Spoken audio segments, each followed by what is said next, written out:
Police. The prosecution's case requires you to believe that Michael Harrison, a man with no history of violence, suddenly became a calculated killer.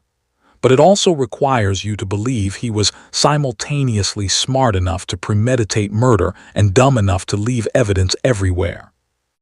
That doesn't make sense. What makes sense is that two people conspired to frame an innocent man, and the evidence supports that conclusion. Fitzgerald turned to face Michael. Michael Harrison is not a perfect man. He made mistakes, but he's not a murderer, and convicting him would be a miscarriage of justice. He turned back to the jury.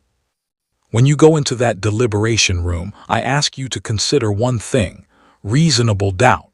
If there's any doubt in your mind, any possibility that someone else committed this crime, then you must acquit. And based on the evidence presented, I believe there is more than reasonable doubt. There is substantial evidence pointing to another suspect.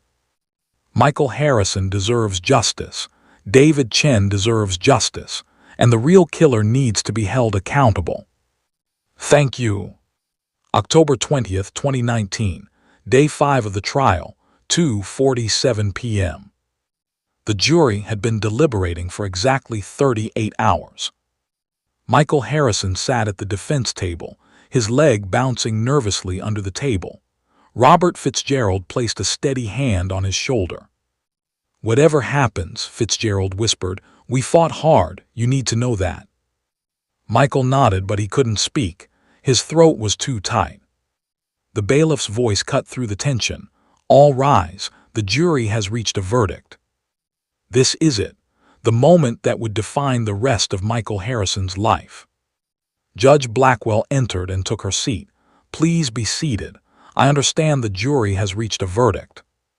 The jury foreman, a middle-aged black woman named Carol Jenkins, stood up. "We have, Your Honor." "Will the defendant please rise?"